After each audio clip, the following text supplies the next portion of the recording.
الصلاۃ والسلام علیک یا سیدی یا رسول اللہ وعلی آلک واصحابک یا سیدی یا حبیب اللہ۔ نبی اکرم نور مجسم صلی اللہ علیہ وآلہ وسلم کے ان افعال مبارکہ کا تذکرہ جاری ہے کہ جو نبی اکرم نور مجسم صلی اللہ علیہ وآلہ وسلم نماز میں ادا کیا کرتے تھے۔ امام ترمذی رحمۃ اللہ تعالی علیہ یہاں پر مسلسل 9 احادیث کریمہ اس بارے میں لائے کہ حضور نبی رحمت صلی اللہ علیہ وآلہ وسلم کا سجدہ کرنے کا انداز کیا ہوتا تھا، کون سے اعضاء نبی پاک علیہ الصلاۃ والسلام نماز کے اندر سجدہ کرتے ہوئے زمین پر لگاتے تھے، اور کون سی وہ کیفیت ہوتی تھی جس کیفیت سے حضور نبی رحمت صلی اللہ علیہ وآلہ وسلم سجدہ کیا کرتے تھے۔ اس حوالے سے امام ترمذی رحمۃ اللہ تعالی علیہ لگاتار 9 احادیث کو ذکر فرماتے ہیں، جن میں پہلی حدیث مبارکہ حضرت ابو حمید الساعدی رضی اللہ تعالیٰ عنہ سے روایت ہے۔ وہ فرماتے ہیں کہ نبی اکرم نور مجسم صلی اللہ علیہ وآلہ وسلم جب سجدہ کرتے تھے تو اپنی ناک اور پیشانی مبارک کو زمین پر جماتے تھے اور اپنے دونوں بازوؤں کو پہلوؤں سے جدا رکھتے تھے، اور فرماتے ہیں کہ نبی پاک علیہ الصلاۃ والسلام دونوں ہتھیلیوں کو کندھوں کے برابر رکھتے تھے۔ دوسری حدیث مبارکہ جو اس حوالے سے امام ترمذی لائے وہ ابو اسحاق رحمۃ اللہ تعالی علیہ فرماتے ہیں کہ میں نے حضرت برا بن عازب رضی اللہ تعالیٰ عنہ سے دریافت کیا، پوچھا کہ آپ بتائیں کہ نبی اکرم نور مجسم صلی اللہ علیہ وآلہ وسلم سجدے کے دوران اپنا چہرہ مبارک یعنی پیشانی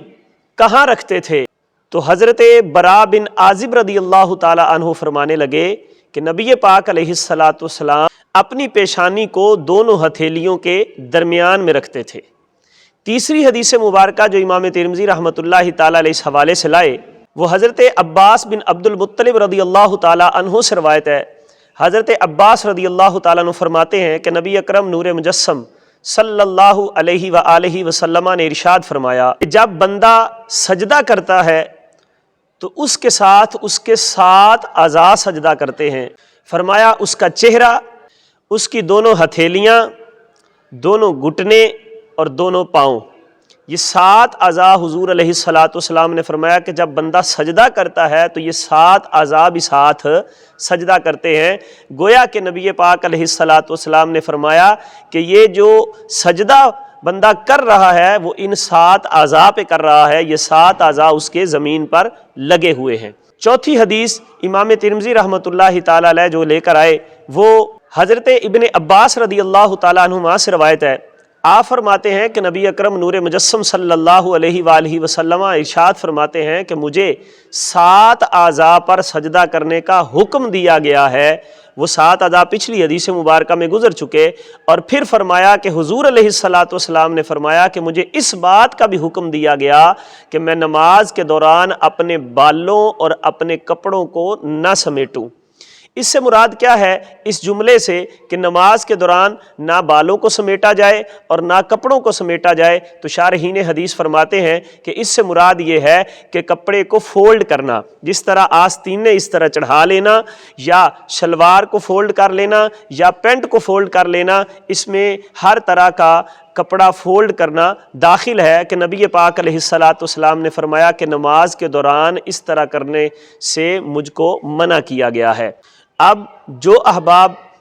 شلوار کو یا پینٹ کو فولڈ کرتے ہیں ان کو اس پر غور کرنا چاہیے کہ حضور نبی رحمت صلی اللہ علیہ وآلہ وسلم نے اس سے منع فرمایا۔ دوسری بات حضور نبی رحمت صلی اللہ علیہ وآلہ وسلم نے اس حدیث مبارکہ میں یہ فرمائی کہ بالوں کو سمیٹنے سے بھی منع کیا گیا، مجھے حکم دیا گیا کہ میں نماز کے دوران بالوں کو نہ سمیٹوں۔ تو اس سے مراد یہ ہے کہ مرد اپنے بالوں کا جوڑا بنا کر نماز کو ادا نہیں کرے گا۔ اگر کوئی شخص اپنے بالوں کا جوڑا بنا کر، اس کے بال لمبے ہیں تو اس کو جوڑا بنا کر پھر نماز ادا کرتا ہے، یا کپڑے کو کہیں سے سمیٹ کر نماز ادا کرتا ہے تو یہ مکروہ ہوگا، اس لیے اس سے بچنا ضروری ہے۔ 5ویں حدیث جو امام ترمذی رحمۃ اللہ تعالی علیہ اس جگہ ذکر فرماتے ہیں وہ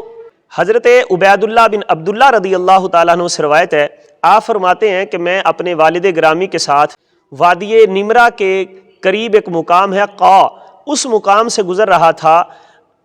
تو وہاں سے کچھ سوار گزرے۔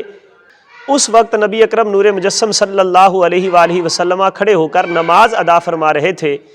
جب حضور نبی رحمت صلی اللہ علیہ وآلہ وسلم سجدے میں گئے تو آپ فرماتے ہیں کہ مجھے حضور نبی رحمت صلی اللہ علیہ وآلہ وسلم کے بغلوں کی سفیدی نظر آئی،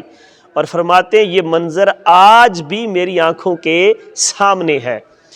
اب اس سے مراد کیا ہے؟ اس سے مراد یہ ہے کہ سجدے کے دوران اس طرح اگر بازوؤں کو پہلوؤں سے جدا رکھا جائے تو بغلیں نظر آتی ہیں، تو بغلوں کی سفیدی نبی پاک علیہ السلام کی حضرت عبید اللہ کہتے ہیں میں نے خود دیکھی، اور یہ محبت کا انداز جو بیان کر رہے ہیں کہ میں یہ جو منظر آپ کو بیان کر رہا ہوں یہ آج بھی میری آنکھوں کے سامنے ہے، وہ حضور پر نور صلی اللہ علیہ وآلہ وسلم کی چمکتی ہوئی بغلیں اور ان کی سفیدی میری آج بھی آنکھوں کے سامنے ہے۔ چھٹی حدیث مبارکہ جو امام ترمذی رحمۃ اللہ تعالی علیہ اس جگہ لائے ہیں وہ حضرت جابر رضی اللہ تعالیٰ عنہ سے روایت ہے۔ حضرت جابر رضی اللہ تعالیٰ عنہ بیان کرتے ہیں کہ نبی اکرم نور مجسم صلی اللہ علیہ وآلہ وسلم نے ارشاد فرمایا کہ جو بندہ سجدہ کرے تو اعتدال سے کرے، اعتدال کے طور پر بیٹھے، اور فرمایا اپنے بازوؤں کو یوں نہ بچھائے سجدے میں جس طرح کتا بچھا کے بیٹھتا ہے۔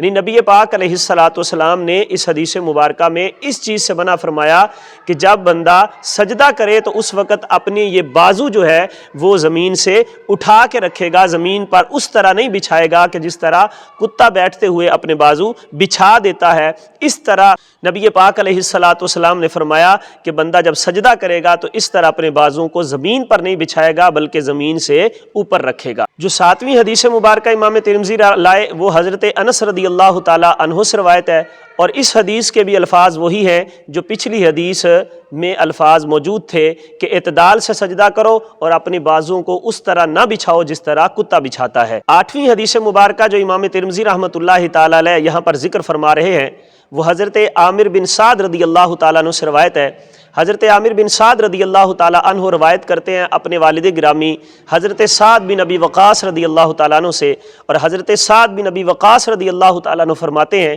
کہ نبی اکرم نور مجسم صلی اللہ علیہ وآلہ وسلم نے ارشاد فرمایا کہ نبی اکرم نور مجسم صلی اللہ علیہ وآلہ وسلم نے سجدے میں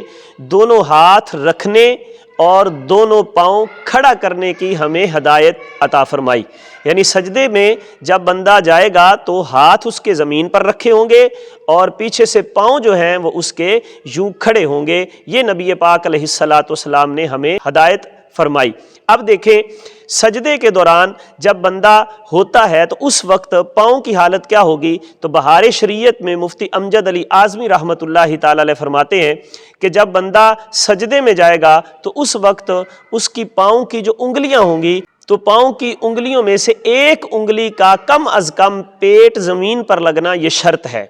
آپ فرماتے ہیں کہ اگر کسی شخص نے اس طرح سجدہ کیا کہ سجدے کے دوران دونوں پاؤں میں سے کوئی انگلی بھی زمین پر نہیں لگی ہوئی تھی تو اس کی نماز ادا نہیں ہوگی، بلکہ آپ فرماتے ہیں کہ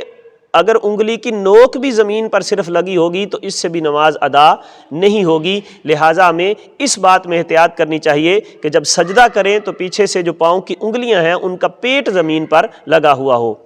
اگلی روایت جو امام ترمذی رحمۃ اللہ تعالی علیہ 9 نمبر پر لے کر آئے وہ حضرت برا بن عازب رضی اللہ تعالیٰ عنہ سے روایت ہے۔ آپ فرماتے ہیں کہ نبی اکرم نور مجسم صلی اللہ علیہ وآلہ وسلم جب سجدے میں جاتے اور سجدے سے سر اٹھاتے اور جب رکوع میں جاتے اور رکوع سے سر اٹھاتے تو ان کے درمیان جو وقفہ ہوتا تھا آپ فرماتے ہیں وہ تقریباً برابر ہوتا تھا، یعنی رکوع کرنا اور سجدہ کرنا یہ تقریباً ان کا ایک جیسا وقفہ ہوتا تھا، کیونکہ سجدے میں اور رکوع میں تسبیحات پڑھی جاتی ہیں۔ تو حضرت برا بن عازب رضی اللہ تعالی عنہ فرما رہے ہیں کہ نبی پاک علیہ السلام رکوع اور سجدہ برابر کیا کرتے تھے، یعنی ان دونوں میں تسبیحات برابر پڑھی جاتی تھی۔ تو یہ احادیث کریمہ جو امام ترمذی رحمۃ اللہ تعالی علیہ لے کر آئے 9 احادیث کریمہ، ان کا نچوڑ اور ان کا لب لباب ان کو اگر مختصر کیا جائے تو ہم اس طرح کہہ سکتے ہیں کہ آدمی جب سجدہ کرے گا تو پھر وہ 7 اعضاء پر سجدہ کرے گا، یعنی ایک چہرہ، اور چہرے میں 2 چیزیں ہوں گی، ایک پیشانی اور ایک ناک۔ اگر کسی کو عذر ہے تو وہ عذر کی وجہ سے ناک درد کرتا ہے یا کوئی ایسا عذر ہے تو وہ ناک زمین پر نہیں رکھتا، صرف پیشانی رکھتا ہے، تو اس کا سجدہ بھی ہو جائے گا۔ یہ 2 چیزیں، پھر دونوں ہتھیلیاں رکھے گا، اور پھر دونوں گھٹنے اور دونوں پاؤں بھی زمین پر ہوں گے۔ یہ 7 اعضاء زمین پر رکھے گا اور ان ہتھیلیوں کے درمیان میں وہ اپنا سر رکھے گا، اور یوں اس کا سجدہ مکمل ہو جائے گا۔ اللہ تبارک و تعالی مجھے آپ کو سمجھنے کی توفیق عطا فرمائے، آمین۔